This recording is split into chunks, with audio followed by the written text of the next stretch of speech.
It's East Coast, Third Coast. Are you kidding? Well, the problem is... He said, she said. Talk about no hope. Oh, boy. And agree to disagree about... It's a difficult argument. Oh, that's a terrible argument. absolutely everything. You see, I don't see that. A keep it simple, stupid Well, that starting doesn't point. seem simple to me. You're listening to The Pod Couple, where John Immesoete and Barbara Lippert debate all things media culture. All right, Barbara. Today's topic, did a tree fall in the forest and nobody hear it? Meaning... What do you mean by that? Yeah. As advertising marketing people, we make a lot of stuff. Anybody see our stuff anymore? Oh, boy. It's gotten really terrible because there are so many ways to block it now. Pretty much everything in every medium. And some things are just hard to find in general unless you're searching for them. Right. And we have more content than ever. And we have more ways, if you're going to binge watch on Netflix, you have more ways to avoid it. If you're going to DVR it, of course, online, you can avoid the ads. Very easy. And you can avoid the print. You can avoid everything. Ad blockers. I think, again, to refer back to an article that Jeff Goodby, advertising icon, wrote. Advertising god, Jeff Goodby. Yes. Exactly.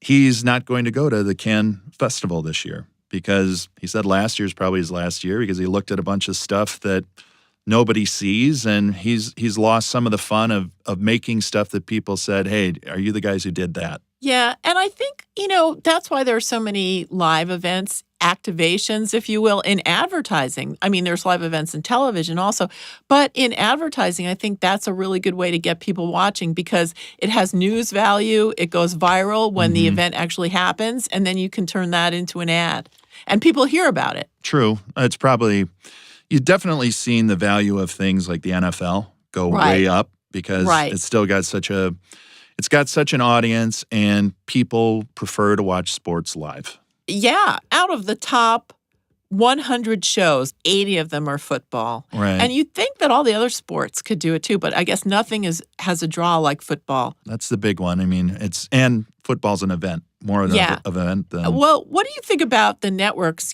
just going crazy on the costs every year, even though, their audiences are getting smaller? Maybe not for football. That probably comes as a reflection of what they have to do as well because the shows in general don't have the audiences that they used to, so they're probably not able to charge as much for the shows.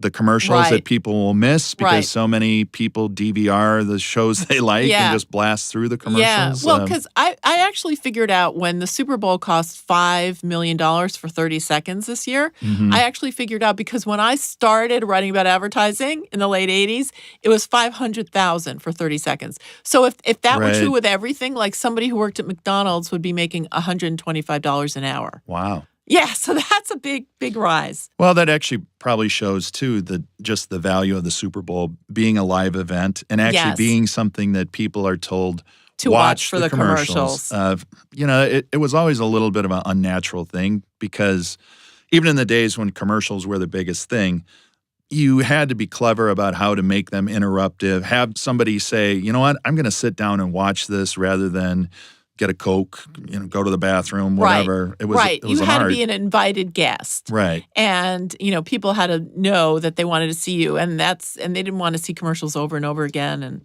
true, but there were more of them, and people, there was a time not that long ago when people would see commercials, they would remember commercials, they'd know commercials, they'd pass them around.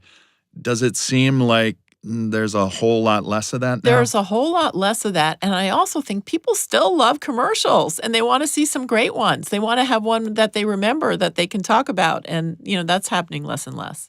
Well, the medium's also, the field has really moved away a lot. From TV. From television. And, to a place where viewers are in control and they really want to control what they see and what they don't see. And that never existed before. No, I mean, I think, again, it's one of the sad parts of our business right now. You used to make, be it a print ad, a television commercial, something like this, a brand could build off this. People would see things. And it can be very hard to find or make an audience now for your brand message. And I think you're seeing a lot of brands suffer because of that. Yeah. And, it's interesting because over the years, I see the best commercials largely are coming from the new tech brands. Amazon, I think they have great advertising. And eBay had some good advertising. And it's interesting that, they've mastered that and they think they need that.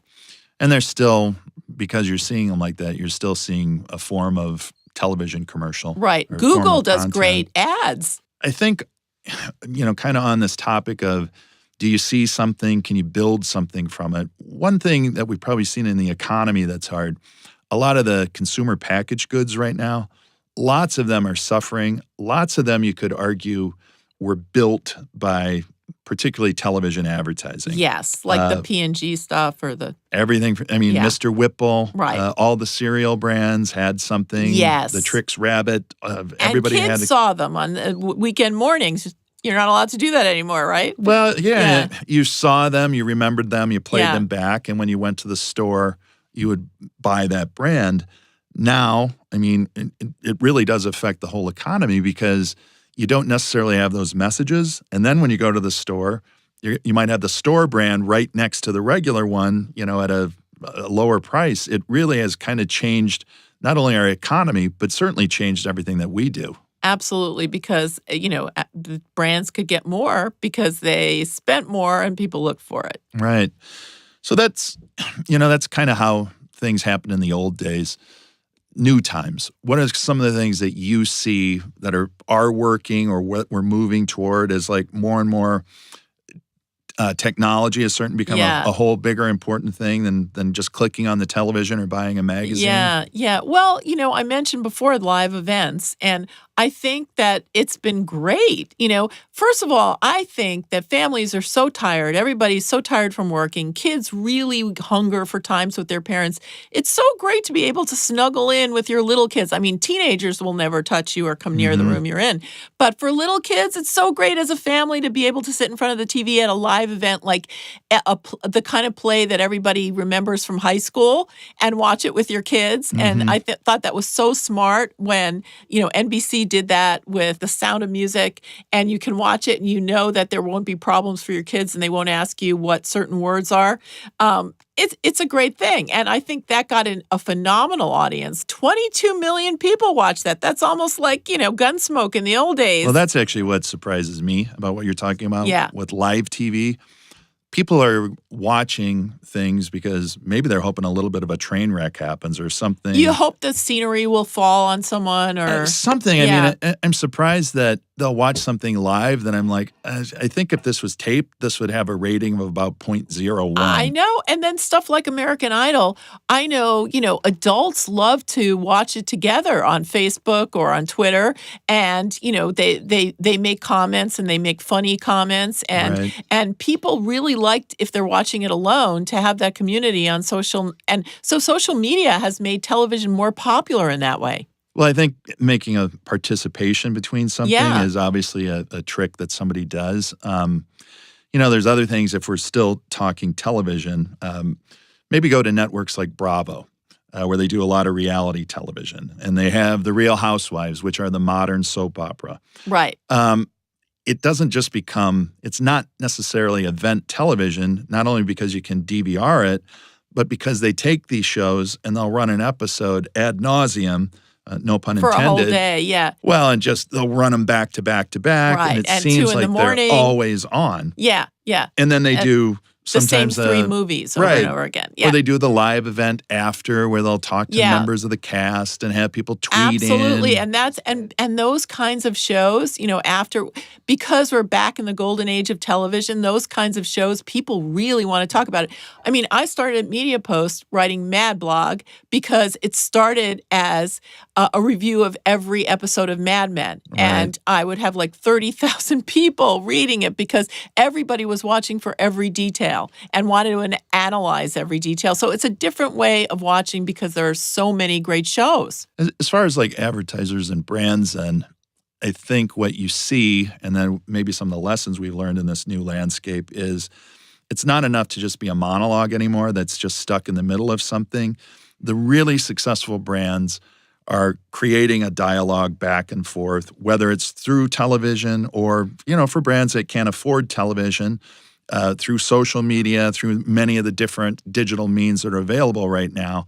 You really have to have a back and forth and get somebody invested. And maybe look at what Bravo's doing. That Andy Cohen, you have to hand it to him because there's a show on Bravo about watching television. Right. The People's Couch. You watch these people watch television. It's actually great because I get to see shows that I would never tune into before and get to hear funny comments about them.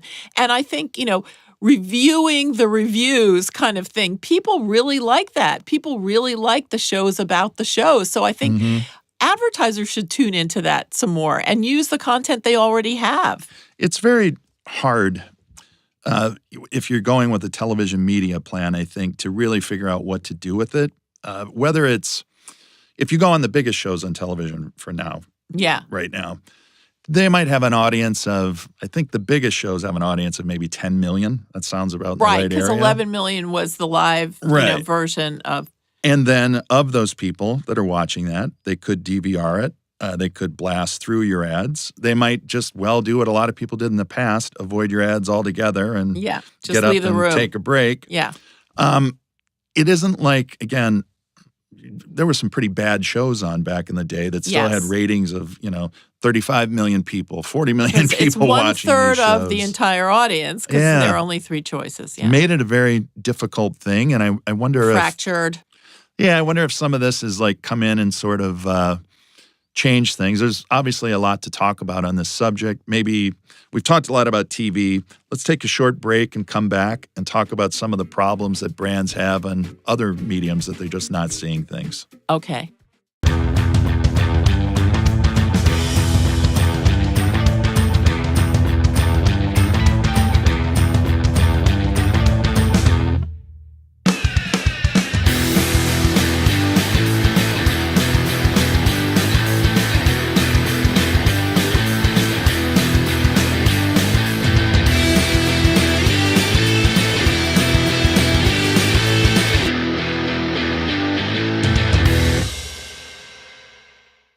So we're back. We're talking a little bit about advertising, marketing, and the fact that it's just not as easy to see your stuff today as it used to be back in the golden era. Yeah. Oh, that was a great time, wasn't it? It was so easy compared to now. We were on swings, bullfrogs in our pockets, and slingshot. Oh, yeah, and miracles happening every day, Norman and golden Rockwell. sunsets. But now to the gritty, hard, cold world of today.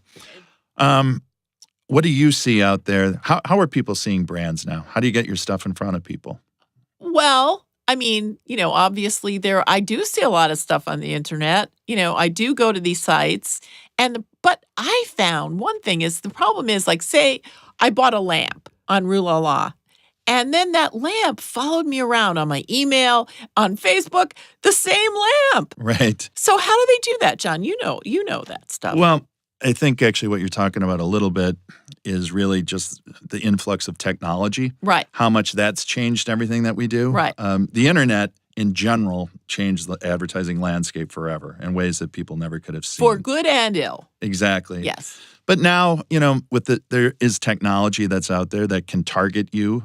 We can find out who's bought what and follow up with everything from emails to targeted strategic content. You can have commercials follow you around.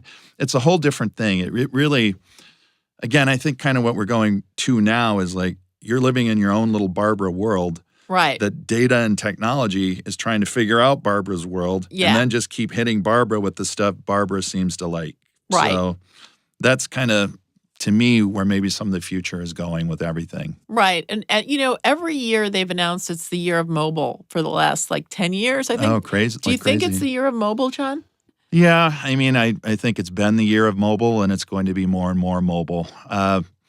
You talk to anybody who has kids of any age, they're getting all their information now on the phones to the point where they're watching the movies on the phones. They're watching their shows on the YouTube. phones. Yeah, they don't even need iPads. They're doing all of this on their tiny screens. And it's definitely become client-wise and brand-wise something that you look at more and more, and you want to make sure that your things do work for mobile. As well as you also want to like continue. Again, it's less of a monologue than a dialogue now. What can you do to create basically a constant dialogue between you and this brand, instead of the old, we hit you with a message once in a while and hopefully it sticks in your head. Right. So, I mean, brands can create apps that you hope people will use. Right. But I think free stuff. If you're giving away free stuff, like Starbucks really has it right. Mm-hmm. Every 10th coffee, I get a notice on my mobile phone that the next one's on them, and then I just use my mobile phone to get a free coffee.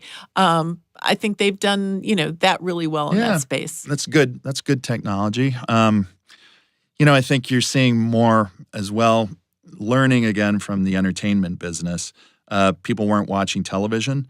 But when good shows are made, wherever they're at, people will find them. I think you're going to see this more and more with advertisers. You said before, people love great commercials.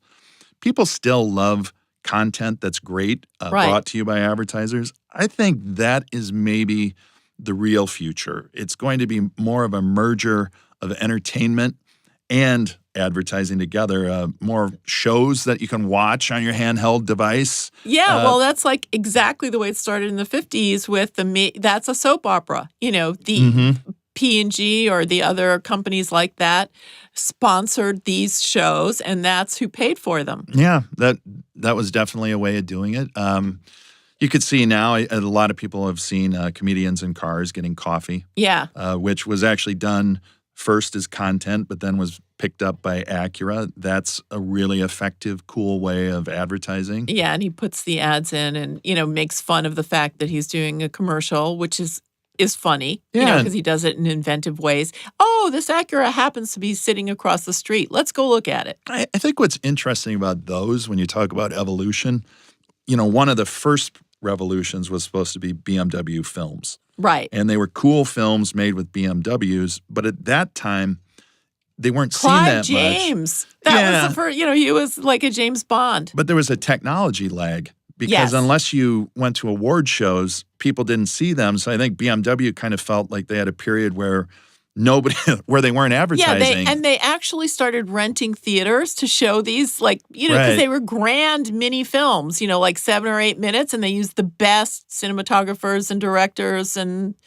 it was actors. Great. Yeah. It was great, but the technology lagged and you didn't see it. Now you actually could see those films. So it would be a time, you could not avoid them if you wanted to. If you wanted to, you could make it so a potential BMW buyer would definitely see those films. And I think that is actually something that you look at the future, that's really promising. That's a cool thing. Yeah. Well, also, so many advertisers are doing, these shows on cable. There are so many networks where they can fill the content, and in a really smart way that's not terribly annoying either. Right. Like the rehab, home rehab, brought to you by, there are lots of natural things, and I think also advertisers should really go to the real documentary form where they don't mess with it. It's a really interesting topic, and it has a lot to do with what they produce or what they're selling. So in some ways, I guess what we're saying as a brand is you can still get your brand out there, but you have to be a lot cleverer about the whole thing. Yeah. That, it makes sense and that it's not obnoxious and that it supplies something people want. Yeah, put it in something that is informative or entertaining or... Right. And short of that, free stuff. Right. Free stuff always works. Free stuff always works. This week, what's the coolest thing you can think of? Well, the coolest thing, I have an app. So it's it's for mobile. It's for mobile. It's a mobile game for girls. And it's called Nancy Drew Codes and Clues. And it's coming out in 2016. And it's aimed at getting more young girls to learn the fundamentals of coding. Wow. It teaches you how to code, an app that teaches young girls how to code. And, coding is going to be as important to know as spelling and arithmetic and all of that in the early grades. So I think that's great. It's cool. I like being made more and more obsolete every day. Yeah. Starting but it's not about you, John. True. Speaking of, going back a little bit, what's the coolest thing I think of this week? We'll go back a little bit to TV commercials. I know these have been out for a while, but I just saw a new one, so I have to talk about them a little bit.